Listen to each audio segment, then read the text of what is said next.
Setup पे अगर आपने 100 ट्रेड ले लिए, मैं गारंटी के साथ बोलता हूं, वो ट्रेडर, मैं बोलता हूं ना कि चार्ट को देखो मत, चार्ट को फील करो, वो चार्ट क्या बोल रहा। तो ये चार्ट मुझसे बताता है, चार्ट मुझसे बोलता है मेरा चार्ट कि भैया बाइंग करो। एक आध दिन नहीं भी बोलता है, मैं जबरदस्ती बोल जाता हूं तो फंस जाता हूं, उसी दिन तो निकल भी जाता हूं। फंस जाएगा तो निकल भी जाना है आपको। अब यहाँ पे देखो, ये मेरा फेवरेट है, ये चीजें जो मैं बताता हूँ ना फेवरेट है मेरी। जो भी चीजें मैं बताता हूँ, मैं ज्यादातर यूज प्राइस को देखता हूँ, मैं बाकी कुछ देखता नहीं। मैं हमेशा प्राइस एक्शन को ही फॉलो करता हूँ, प्राइस एक्शन ही मेरा फ्रेंड है।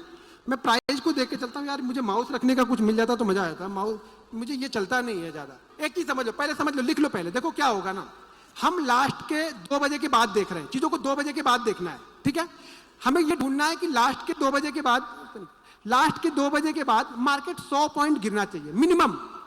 मिनिमम 100 पॉइंट बैंक निफ्टी को गिरना चाहिए। अगर हुआ तो, अब कुछ लोग बोलेंगे सर गिरा ही नहीं। अरे गिरे तो मैं ट्रेड थोड़ी लेने को बोल रहा हूँ, गिरे तो शांति से बैठो ना। लेकिन लोग यही टोल करेंगे सर अरे आज तो गिरा ही नहीं यार, इसने बोल के गया था गिरेगा तो। अरे मेरे हाथ में थोड़ी हो कि मैं गिराऊंगा उसको। गिरेगा तब, क्या कंडीशन में बोल रहा हूं, अगर मार्केट 100 पॉइंट या 100 पॉइंट से ज्यादा गिरा। मार्केट का मतलब मेरा क्या है, मार्केट का मतलब क्या है, बस इतना ही समझना। मार्केट का मतलब मुझे बोलो तो बैंक निफ्टी है, बाकी मुझे कुछ किसी में कोई इंटरेस्ट नहीं है। मैं इस पे फोकस आदमी हूं, मैं फोकस देख के करता हूं बिल्कुल। अगर बैंक निफ्टी कर रहा हूं तो सिर्फ बैंक निफ्टी, एक ही चाल चलता हूं। मैं बैल हूं, बैल समझते हो ना, बैल को डंडा एक बार लगा दिया, बता दिया कि इस खेत में ऐसे घूमना, वो घूमते रहेगा वो। तो मैं बैल हूं, कोल्हू का, अपनी एक ही चीज को फॉलो करते रहता हूं, कुछ भी बोलते रहो आप लोग, ठीक है। तो वहां पे क्या होगा, market 100 point, minimum 100 point bank Nifty गिरा। अगर यहाँ पे नहीं, टाइम की कमी से नहीं बता पाऊं तो आप लोग देख ले, मैं चीजें बता दे रहा हूं, कुछ चीजें मैं दिखा रहा हूं। मार्केट कम से कम 100 पॉइंट गिरा होना चाहिए, बैंक निफ्टी 100 पॉइंट गिरा होना चाहिए। कहां से, कोई भी एक लेवल हो जहां से वो 100 पॉइंट गिर सके। पहले समझ लो, देखो अभी समझ लो तो आगे मैं चार्ट भी दिखा। मार्केट ना 2 बजे के बाद, ध्यान रखना 2 बजे से पहले मुझे कुछ लेना देना नहीं, क्या किया बैंक निफ्टी ने वो हमें देखना ही नहीं। 2 बजे बाद दिमाग से निकाल देना। देखो जब तक एक चीजें भूलोगे नहीं ना तो दूसरी चीज ऐड नहीं होगी, ये ध्यान रखना। कोई भी चीज अगर मार्केट को, मैं टाइम स्पेसिफिक चेंज कर, मैं ट्रेड करता हूं, मुझे मालूम है कि मैं 9 साढ़े 9 बजे कैसे ट्रेड करता हूं, वो आपने बताया। मुझे ये मालूम है कि मुझे अगर आफ्टरनून में ट्रेड करूंगा तो मैं कैसे ट्रेड करूंगा उसको, ठीक है। तो बैंक निफ्टी कम से कम 100 पॉइंट गिरा होना चाहिए। 100 पॉइंट गिरने के बाद में हम फिबोनाची रिट्रेसमेंट लगाते हैं। क्या लगाते हैं, फिबोनाची रिट्रेसमेंट आपको लगाना है। जो भी कोई सी, हाँ यहां से जाके कहीं से भी आप यहाँ पे आपको ये ढूंढ लेना, ये फिबोनाची रिट्रेसमेंट यहाँ पे मिल जाएगा। ये मुझे देखो होता ये है ना कि कोई चीजें होती हैं जो आप लोग को बड़ा सपोर्ट करती हैं हमें, तो मुझे जो रिट्रेसमेंट है ना मुझे बहुत सूट करता है। ये आपको ध्यान रखना पड़ेगा कि आपको सूट क्या करता है। तो मुझे सूट करता है रिट्रेसमेंट, फिबोनाची रिट्रेसमेंट मुझे बहुत सूट करता है, इसलिए मैं इसको बार बार हर जगह पे यूज करते रहता हूँ। इंट्राडे में यूज करता हूँ, डेली चार्ट पे यूज कर लेता हूँ, ठीक है। यहां से मैं क्या करूंगा,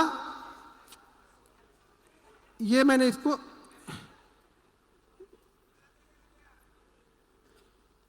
ये मैंने यहाँ पे लगाया, लेकिन इसमें क्या हो ना, कुछ सेटिंग मैं चेंज करूंगा यहाँ पे।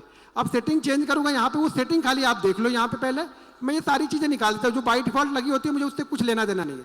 मैं यहाँ पे सिर्फ फॉलो करूंगा 33, ठीक है। बाकी सारी चीजें मैंने निकाल दी है, ठीक है। मेरा जो टारगेट होगा वो 0.88। देखो ध्यान रखो, मेरा कोई बड़े बड़े टारगेट नहीं होते। मैं आपको ये नहीं बताता, मैं हर वीडियो में एक चीज मैं हर वीडियो में बोलता हूँ, अगले देखो दूसरे को क्या सूट करता है मुझे कुछ मतलब नहीं उससे, मुझे ये सूट करता है। मैं कभी टारगेट सेट नहीं करता हूं, मैं कभी नहीं बोलता हूं कि 1x2 लेना है, 1x3 लेना है, 1x5 लेना है या 1x10 लेना है। मुझे सूट नहीं करता भाई, ना वो चीजें मुझे समझ में आती है। मैं तो मोमेंटम को ट्रेड करता हूं कि मेरा मोमेंटम जहां तक जा रहा है, मैं ऑप्शन बायर हूं, मेरा मोमेंटम 200 पॉइंट गया, मैं 200 पॉइंट तक बैठा रहूंगा। मेरा मोमेंटम 30 पॉइंट में खत्म हो रहा है, मैं 30 पॉइंट लेके निकल जाऊंगा यहाँ पे। बस मेरा व्यू यही है। तो मेरे पास टारगेट नहीं है, लेकिन मेरे पास एसएल है। मुझे देना कितना है ये मुझे पता है, लेना कितना है वो मैं मार्केट में छोड़ देता हूं। अगर मैं देना मैं डिसाइड करूंगा ना तो शायद मैं 1 लाख लेके निकल जाऊंगा, मार्केट मुझे 20 लाख देने के लिए तैयार था, लेकिन मैं निकल गया वहां पे। तो मुझे मेरा देना डिसाइड कर लिया कि कितना देना है। तो मेरा टारगेट जो है यहाँ पे 11, 88 और 1.22, ये मेरा फिबोनाची रिट्रेसमेंट का टारगेट होगा ऊपर की साइड में। ये आपको 1 मिनट 33 गायब भी हो गया, हाँ ये आ गया। हमें एंट्री कहां पे करनी है, 3 के ऊपर, यानी जो फिबोनाची रिट्रेसमेंट 3.33 दिख रहा है ना, यहां पे मैं एंट्री लूंगा, इस जगह पे मैं एंट्री लूंगा। जो मेरा ये रिट्रेसमेंट का पॉइंट दिख रहा है, ये कब करूंगा, ये ध्यान रखना, ये मैं करूंगा कब, जब मार्केट बैंक निफ्टी 2 बजे के बाद, हो सके वो 2 से 2:15 के बीच में आ जाए, वो 2 से 2:30 के बीच में गिरा हो, वो 2:30 से 3 बजे के बीच में गिरा, लेकिन मेरी एंट्री 3-5 से पहले हो जानी चाहिए। अगर वो 3-5 के बाद मुझे एंट्री दे रहा तो मैं इस ट्रेड में नहीं घुसूंगा, ये भी ध्यान रखना है आप लोग को। 3:05 यानी 3:05 के बाद मुझे एंट्री मिल रही है तो मैं नहीं घुसूंगा। और एक चीज मैं और आप लोग को बता दूं, आपने कहीं सुना नहीं होगा, उस समय प्रीमियम सबसे तेजी से बढ़ेगा अगर मार्केट डायरेक्शन पकड़ लेता है। तो वो 100 पॉइंट का भी डायरेक्शनल मूव अगर मार्केट देगा ना, ऊपर का दे या नीचे का दे, प्रीमियम सबसे तेज वहां पे बढ़ेगा। क्योंकि अब अगले दिन की प्रीमियम एडजस्टमेंट होती है। बहुत सारे लोग पोजीशन को अपनी क्या करते हैं, पोजीशन को अपनी, बहुत सारे लोग पोजीशन को अपनी कवर करने लगेंगे अगर मार्केट डायरेक्शनल वहां पे जाता है। तो यहाँ पे प्रीमियम सबसे तेजी से बढ़ता है। देखो प्रीमियम दो जगह पे बढ़ता है, एक तो सुबह 9:30 बजे या 9 बजे मार्केट को 9:15 बजे मार्केट खुलेगा तो 10:30 तक प्रीमियम, अगर मार्केट डायरेक्शन में चल रहा है तो प्रीमियम बहुत तेजी से बढ़ेगा। उसके बाद प्रीमियम डल होने लगेगा, धीरे धीरे धीरे डीके होने लगेगा। फिर एक बार जाते जाते शाम को आपको देख बढ़ा के जाएगा अगर मार्केट डायरेक्शनल हो। मैं बार बार बोल रहा हूँ, मार्केट डायरेक्शनल हो। अगर 100 पॉइंट का मूवमेंट मिल गया हमें तो मार्केट डायरेक्शनल आपका मान के चलो, अगर 100 पॉइंट का मूवमेंट कहेंगे एक्सपायरी के दिन में मिल गया ना इसी तरीके का, तो कम से कम आपका प्रीमियम 120 पॉइंट बढ़ेगा। 100 पॉइंट नहीं, 120 पॉइंट बढ़ते हुए दिखेगा, बहुत तेजी से बढ़ेगा।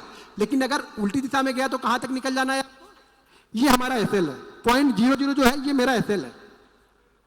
ये जो है ना ये लाइन मेरी एसएल है, यानी मुझे यहाँ पे 3.3 का मुझे एसएल दिया है। मेरा टारगेट यहाँ पे कितना है, पहला टारगेट 88 का, यानी मुझे एक्चुअल में टारगेट दिखा जो मेरा कितना मिल गया, 0.55 का मुझे टारगेट मिलेगा यहाँ पे, पहला टारगेट। सेकंड टारगेट मेरा होता है 1.27 जो कि ऊपर कहीं पे होगा।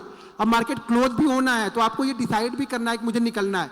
जहाँ पे मोमेंटम ब्रेक होता है ध्यान रखना कि 1 मिनट की कैंडल मैंने लगाई हुई है। ये सारी चीजें मैं 1 मिनट की कैंडल पे बता रहा हूँ आपको, स्कैल्प करना बता रहा हूँ, लेकिन स्कैल्प में भी 50 से 60 पॉइंट, 70 पॉइंट, 80 पॉइंट के मूवमेंट मिलते हैं लास्ट के। अब जाके आप इसको ट्रैक करना, जरा 1 महीने का, 1.5 महीने का वो छोड़ देना। आप लोग क्या करते हो ना, दिक्कत ये है ये सब जाके रात में पीछे का टेस्ट करेंगे। अरे पीछे का टेस्ट करेंगे पैसा थोड़ा बनेगा तुम्हारा, आगे का टेस्ट करना। कल का दिन है ना, परसों है ना, गुरुवार है, मंगलवार है, बुधवार, अब पैसा लगा के टेस्ट करना। पेपर पे लिख के टेस्ट करने तो पैसा नहीं बने तो सब बन गया। तो यहाँ निकलोगे आप, जब पेपर पे देख रहे हो तो यहाँ निकलोगे एकदम इस जगह पे, यहाँ पे। और यहाँ तक जाने में ये जो कैंडल बनी है ना, ये कैंडल आपकी बीपी को 50% बढ़ा देगी। ये जो 40 जाके और 30 आ जाएगा फटाक से ना, उसमें में निकल जाओगे, इससे ज्यादा कोई रुकेगा ही नहीं। हमेशा ध्यान रखना टारगेट और स्टॉप लॉस। टारगेट का मतलब क्या हो गया, यहाँ पे स्पेसिफिक टारगेट है कि 0.88। भैया कम से कम अपने एसएल से ज्यादा तो लेके जाओ। ध्यान रखना जितना एसएल दे रहे हो उससे कम में अगर मार्केट आपको निकलने के बोल रहा तो इससे अच्छा एसएल ही ले लेना। डिसाइड कर लो, अगर जितना आप एसएल दे रहे हो मार्केट अगर उससे कम दे रहा है तो मैं एसएल लेना पसंद करूंगा, खुद ही एसएल ले लूंगा। लेकिन मार्केट ऐसा करता नहीं है, 10 में से 9 बार आपको ये डायरेक्शनल मूव देगा। जब भी ये चीजें बनेगी ना,